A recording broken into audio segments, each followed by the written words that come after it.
buenas noches. Esta es una nueva sesión de la Cátedra Libre Manfredo Kempf Mercado de la Universidad Privada de Santa Cruz de la Sierra. Desde hace un par de años tratamos de generar espacios que permitan un ejercicio de reflexión pública. Las dos personas que nos van a acompañar son, por un lado, Misha Hohenstein y Lía Moscoso. Vamos a comenzar con Lía. Bueno, primero que nada, buenas noches. A manera de no divagar, yo hice una presentación, así que me voy a remitir a lo que he escrito. Cuando recibí la invitación para participar en este conversatorio, contaba con muy poca información sobre el atentado a la Asociación Mutual y Realista Argentina, AMIA, del 18 de julio de 1994, así como sobre sus implicancias en la sociedad argentina, la geopolítica antes y después del evento, las redes de confabulación entre el Poder Ejecutivo, el Judicial y la Secretaría de Inteligencia del Estado, y su relación con el atentado a la Embajada israelí 2 años antes, en 1992. En resumen, desconocía el contexto histórico, político, social y jurídico de la Argentina de la década de los 90, elementos cruciales para lograr un análisis integral de un hecho histórico. Para acercarme al tema, accedí a 2 libros recientes, ambos en su primera edición de este año, que abordan distintas perspectivas del atentado a la AMIA.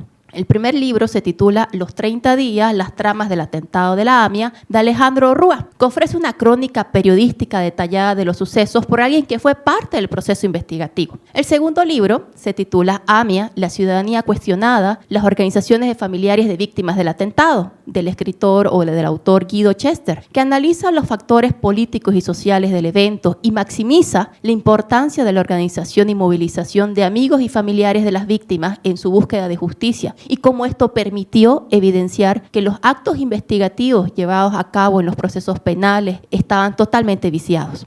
Completé estas lecturas con la reciente sentencia emitida por la Corte Interamericana de Derechos Humanos, que en adelante denominaré Corte IDH, con fecha de 26 de enero de 2024, pero que recientemente fue notificada al Estado argentino el 14 de junio pasado, donde el fallo fue unánime y estableció la responsabilidad internacional del Estado respecto a los derechos alegados por Memoria Activa, que es una organización formada por los familiares de las víctimas para buscar justicia.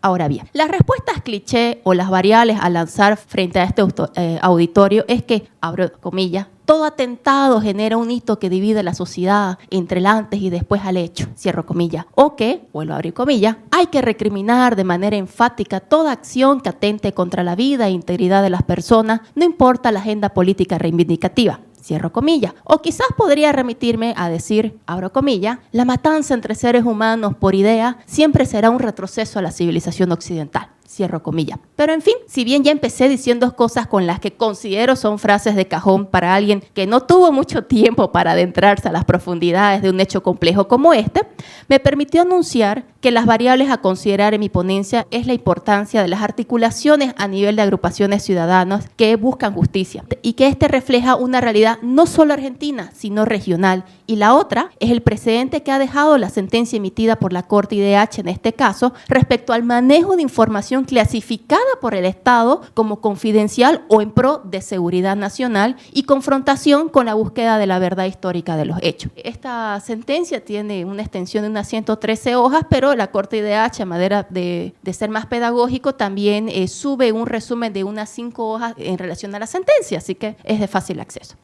En relación al caso AMIA y la organización Memoria Activa, me gustaría destacar cómo esta organización ha llegado a ser uno de los ejemplos más importantes de ejercicio de la ciudadanía y de los movimientos sociales efectivos. Memoria Activa refleja sin duda la capacidad de movilización y judicialización de los reclamos ciudadanos. Lograron no solo visibilizar las deficiencias y nulidades en el proceso investigativo del atentado, sino también mantener vivo el reclamo de justicia aún 30 años después, en un caso donde todavía no se ha identificado a los responsables intelectuales y materiales del hecho. Esto contrasta notablemente con el atentado contra la Embajada de Israel en 1992 en Argentina, que en el cual, al tratarse de un territorio internacional, como son las embajadas, el caso llegó a la Corte Suprema y sí se obtuvo sentencia. Ahora, que se haya ejecutado la sentencia es otra cosa, pero sí ha tenido sentencia respecto a este atentado con 2 años antes. Es crucial resaltar que la experiencia acumulada en litigios judiciales sobre violaciones de derechos humanos contra el Estado argentino durante la dictadura ha sido fundamental para esta movilización. Esta experiencia permitió comprender y utilizar el litigio estratégico como una herramienta clave en la búsqueda de justicia. Además, la incorporación de numerosos tratados internacionales a la Constitución argentina de 1994, otorgando derechos aún no legislados en el país, que promovió la litigación de cuestiones y problemas que antes parecían inimaginables. En estos los 2 libros que mencioné anteriormente y en los alegatos presentados ante la Corte Interamericana de Derechos Humanos, se evidencia que el atentado no fue un ataque dirigido exclusivamente contra la comunidad judía, sino contra los argentinos en general. Esto es un punto esencial, ya que las alegaciones presentadas, o por lo menos las que escuché y las que leí por escrito, no se centraron en temas de discriminación o xenofobia, sino en la vulneración de derechos individuales debido a la inacción del Estado argentino e identificar y castigar a los responsables del atentado. Sin duda, el hecho es considerado como un ataque terrorista. Cuando las instituciones son débiles o inestables, una característica común en las instituciones públicas latinoamericanas, las formas asociativas emergen como una vía crucial para expresar los reclamos de grupos de interés y buscar soluciones. Esto puede realizarse a través de la agrupación política judicial, teniendo en cuenta que la presión social sí influye en las decisiones judiciales. Negar esta influencia sería ignorar la realidad de los hechos. Dicho esto, es importante comprender que no siempre la pobreza, la miseria, el desempleo o la angustia colectiva se traducen directamente en movilización popular. Para que una protesta sea efectiva, es necesario que existan redes asociativas previas, recursos y oportunidades políticas. En el caso de Memoria Activa, su legitimidad se construyó sobre el derecho a tener derechos, la verdad histórica, la reparación y el no olvido, así como la recriminación de un Estado que fue y sigue siendo cómplice.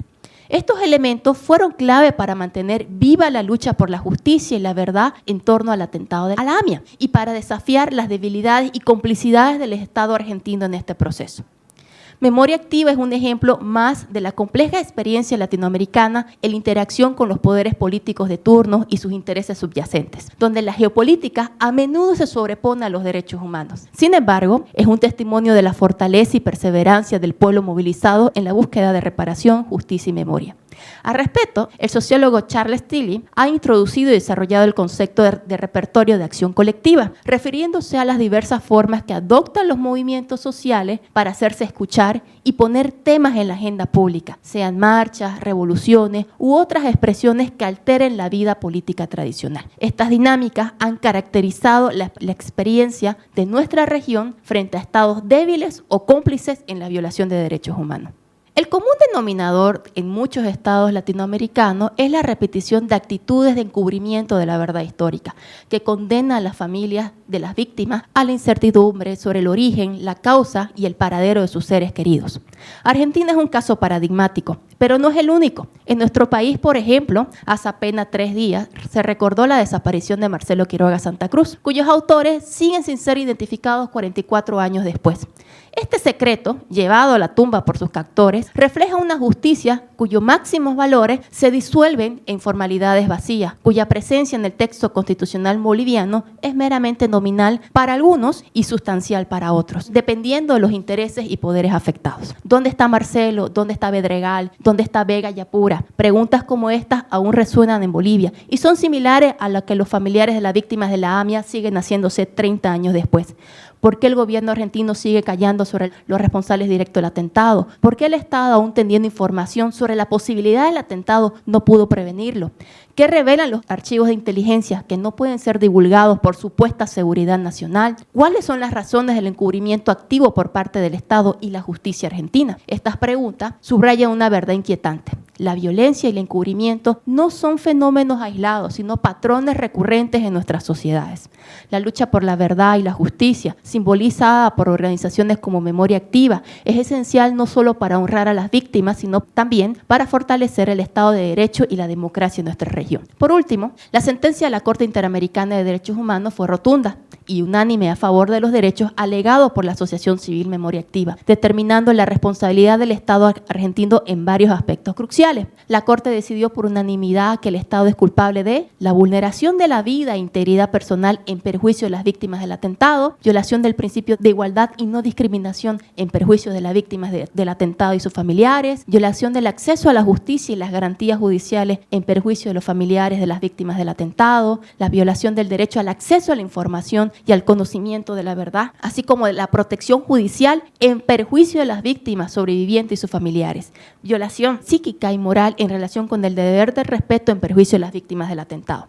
El precedente establecido por esta sentencia tiene un impacto significativo que se extiende a todos los Estados miembros del Sistema Interamericano de Protección de Derechos Humanos, es decir, aquellos que han ratificado la Convención Americana sobre Derechos Humanos, o también denominado Pacto San José de Costa Rica, que en el caso de Bolivia lo hizo en 1993. Un elemento crucial de esta sentencia es que establece y ordena que las autoridades estatales no pueden ampararse en mecanismos como el secreto de Estado, la confidencialidad de la información o razones de interés público o seguridad nacional para evitar aportar información requerida por las autoridades judiciales o administrativas encargadas de la investigación. Además, la Corte subraya que la información desclasificada debe ponerse en conocimiento y ser accesible a toda la sociedad.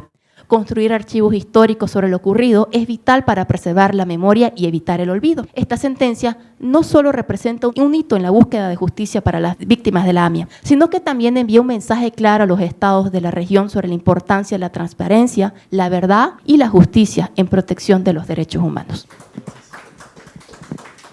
Buenas noches a todos, gracias por venir a reflexionar sobre este, digámosle, fenómeno violento, digamos, que es un atentado terrorista, un fenómeno que no es poco usual, pero nunca visto, digamos, de esta manera en ese tiempo en Latinoamérica, ¿no? Hoy quisiera abordar el terrible y horrible hecho del atentado de la AMIA, pero quisiera verlo desde una perspectiva filosófica, específicamente desde la perspectiva del filósofo holandés del siglo XVII, Baruch Spinoza. Muchos se pueden preguntar, digamos, ¿por qué analizarlo desde esa perspectiva? ¿Por qué analizarlo desde teorías de hace siglos, ¿no? Y más específicamente analizarlo con dos de sus libros, uno el Tratado Teológico Político y la ética demostrada según el orden geométrico. Uno se pregunta por qué algo tan humano como es la ética se puede analizar, o Spinoza quiere analizarla de una manera tan rigurosamente matemática como sería un estudio geométrico,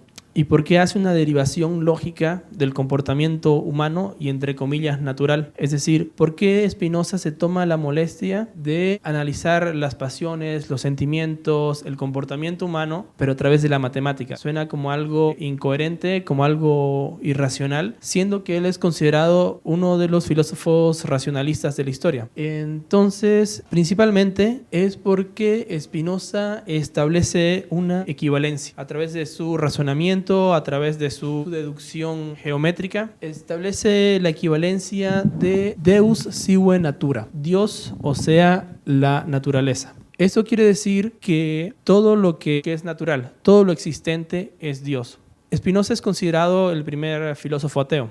Y por eso muchos se confunden del por qué utiliza tanto la palabra Dios, ¿no? La palabra Dios está inmersa en toda la obra de Spinoza. Y es justamente por esa equivalencia. Esa, digamos, podría ser como la primera regla, por así decirlo, del sistema spinociano, espinosista. Deus sive natura. Dios es exactamente igual a la naturaleza. Y la naturaleza es todo. La naturaleza es la realidad total. Y eso es igual a la substancia, que va en contra de cómo se entendía la substancia anteriormente, ¿no? Anteriormente, desde la tradición griega, se entendía a la substancia como aquello que subsiste y la substancia es la esencia de cada ser individual, y aquello que es accidente es lo que no es substancial. Entonces, no te define como un ser individual, no te define como lo que sos. En cambio, Spinoza, al romper el binarismo, al romper el dualismo, al juntar todo dentro de una única substancia que sería igual a la naturaleza, que sería igual a Dios, rompe el binarismo y dejan de haber esas divisiones. Y esto no es un cambio de pensamiento muy fácil de digerir, no es un cambio de pensamiento muy aceptado para empezar, porque va en contra de toda la escolástica, va en contra de toda la tradición filosófica que se venía dando, va en contra de Descartes, que era justamente el antecesor, por así decirlo, de Spinoza, que es como la máxima expresión del dualismo, es decir, del pensamiento binario. Y bueno, le crea muchos problemas a nivel no tanto teórico, sino como social y religioso, ¿no?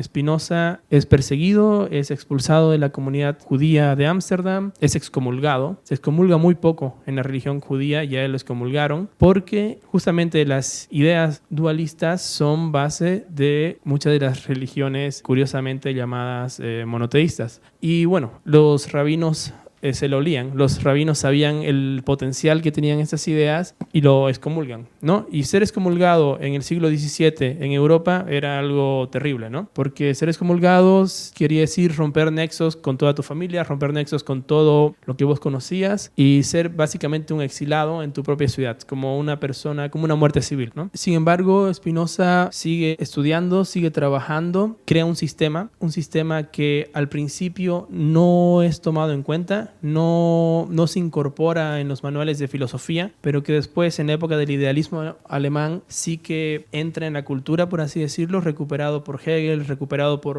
otros filósofos, y que al día de hoy es uno de los sistemas más influyentes que estamos viviendo. Pero volviendo un poco para atrás, al establecer Spinoza esta equivalencia de la naturaleza como sustancia única y como Dios, deja de haber la división entre cuerpo-alma, entre mente-cuerpo, entre pensamiento y materia, que es la misma división lógica binaria que se utiliza para el verdadero y falso, ¿no? Que en la lógica aristotélica se utiliza después para establecer silogismos y juicios de verdad, ¿no es cierto? Entonces, esto tiene mucho bagaje cultural, tiene mucha introducción en la cultura. Obviamente, cuando Spinoza publica estas cosas, no se introduce en la cultura inmediatamente, de hecho, publica y es perseguido, publica y es atacado una vez a muerte, pero ya el sistema estaba fuera, ¿no? Ya estaba fuera esa manera de pensamiento, y la estructura binaria anterior, que era la dominante, al haber esta separación, se regía de cierta manera, validaba y desvalidaba cosas. Algo era correcto y algo era incorrecto. Era un ritmo de pensamiento. Spinoza con esto cambia el ritmo de pensamiento, cambia el ritmo de la lógica, y como todo estaba unido, no había una separación. Si todo es una substancia, quiere decir que no hay divisiones entre seres, no hay divisiones entre individuos, ¿no? Por eso después Deleuze investiga, ¿no?, la diferencia y la repetición, cómo funciona. Pero volviéndonos en la relación con Spinoza y con la AMIA, si todo está unido, ¿no?, si no hay diferencia entre nosotros, ¿por qué atacamos al otro? ¿Por qué atacamos? ¿Por qué nos sentimos asustados? ¿Por qué nos sentimos que nos están invadiendo? ¿Por qué nos sentimos que algo está pasando, ¿no? Spinoza cambia totalmente las reglas del juego. Todo está unido dentro de la substancia, y si todo está unido, ¿dónde está la separación con el otro? ¿Qué diferencia mi persona de un extranjero? ¿Qué diferencia mi persona de un maleante? ¿Qué diferencia mi persona de un invasor, de un ladrón? ¿Qué diferencia mi persona de un terrorista? Si es que todos somos iguales, si es que todos somos parte de la misma substancia. Spinoza decía: non ridere, non lugere, neque detestari, sed intelligere. No burlarse, no denostar, no detestar las acciones humanas, sino comprenderlas. Ahora, ¿cómo es posible que podamos no detestar cosas tan horripilantes y terribles que vemos todos los días en las noticias o que pasan en la realidad, ¿no? ¿Cómo podemos analizar o tratar temas despreciables como el Holocausto, como la Inquisición española, como guerras, como la esclavitud, como masacres, como violaciones, como tantas cosas desagradables? ¿Cómo podemos emplear este principio que nos propone Spinoza, ¿no?, de no detestar estas cosas horripilantes? Y la verdad es que ¿cómo podemos mantener esa actitud crítica y racional? Y yo creo que la verdad es que no podemos como seres humanos no detestar algo, no podemos no dejarnos afectar por algo, ¿no? Pero lo necesitamos hacerlo porque nos conviene hacerlo justamente para no repetirlo, nos conviene hacerlo justamente porque estas acciones pasadas son terriblemente fuertes, peligrosas y cíclicas, ¿no? Vuelven a pasar. Ahora, ¿por qué es relevante analizar a un filósofo del siglo XVII con algo que pasó en los años 90? Porque Spinoza se encarga de analizar al otro.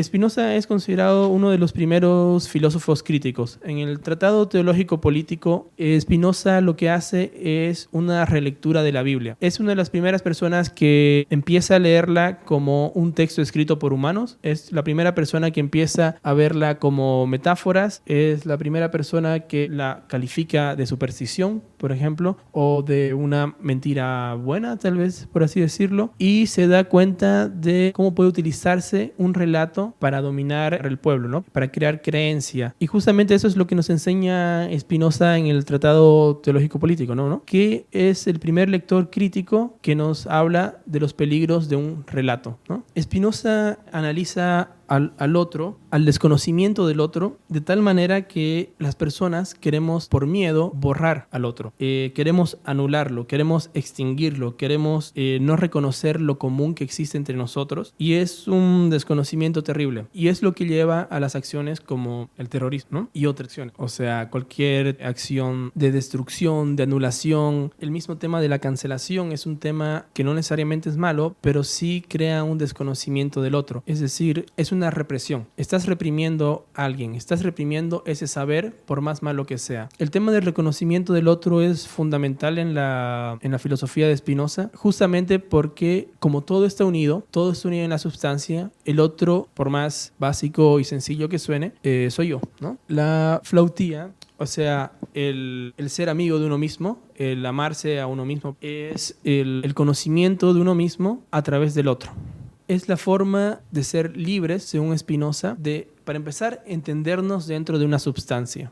Segundo, el delimitarnos a través del otro. Entender que somos pluralidad, ¿no? Todo esto dentro de una lógica de Spinoza. No necesariamente hay que casarse, ¿no?, con todas las teorías, pero me parece interesante la perspectiva de Spinoza, especialmente en temas de extremos, ¿no?, como son terrorismo, como son racismo, como son estas separaciones tan fuertes, ¿no? Entendernos como una pluralidad, como una multitud, ¿no? Spinoza no hablaba mucho de comunidad, pero sí hablaba de lo común. Entender qué es lo común con el otro, uno, para unirnos, pero también entender las diferencias, porque las diferencias con el otro son lo que me delimitan y me hacen lo que soy. Hablándolo así, en términos sociales, ¿no?, en términos de personas, suena de algo demasiado básico, suena como algo muy de niños. Pero eso son derivaciones lógicas que él saca analizando desde corpúsculos hasta, no sé si moléculas en su época, ¿no?, pero con análisis matemáticos, ¿no es cierto? Son derivaciones. Con Spinoza no hay mucho donde perderse.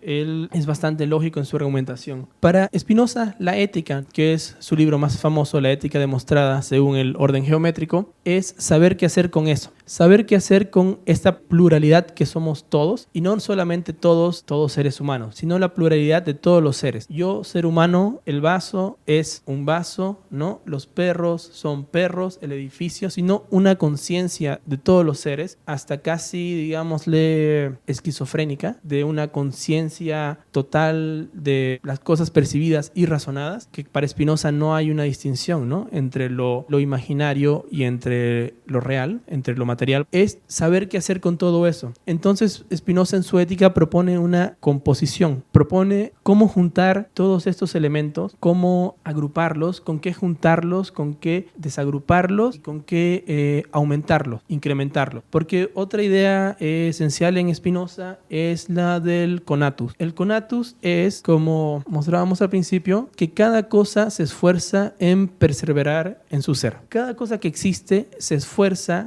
intenta mantenerse homeostática, intenta mantenerse estable, intenta que no la borren, intenta que no deje de existir. ¿Y cómo se define? ¿Cómo se define un elemento? Se define a través de su contrario, de las otras cosas, de la diferencia.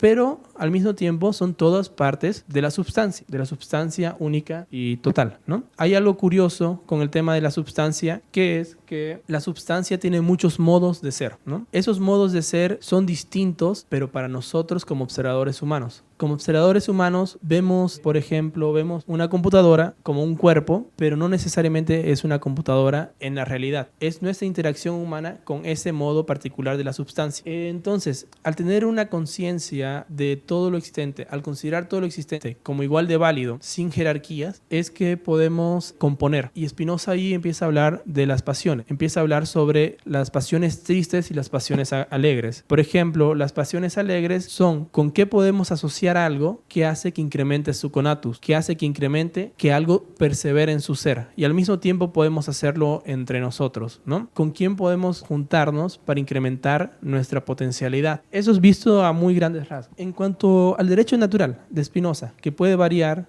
a otras perspectivas del derecho natural, Spinoza habla de la jus sive potentia. El derecho coincide con la potencia. Es decir, uno tiene derecho de hacer todo lo que pueda. Todo lo que puedo hacer para incrementar mi conatus, para incrementar mi persistencia, siendo mi existencia, lo voy a hacer. Y eso son, según Spinoza, leyes naturales. Justamente la ética de Spinoza no es moral, ¿ok? No es que intenta hacer una radiografía del mundo natural. En cambio, establece que no hay una equivalencia entre derecho y ley. La ley es algo que se crea para limitar el derecho. El derecho es la naturaleza y la naturaleza va a hacer lo que tenga que hacer. Ahora, eso no quiere decir que nos vamos a entregar directamente a actuar con todo nuestro derecho porque podemos hacerlo, ¿no? Porque se vuelve todo un caos. El racionalismo espinosista es, como él dice, vivir conforme a la razón. Y la razón para Spinoza básicamente es el hilo conductor entre todos los cuerpos, es decir, todos los elementos de la existencia, que me da la conciencia, me da el conocimiento para hacer las conexiones adecuadas y para poder tener un mejor existir, un existir que vaya con mi conatus.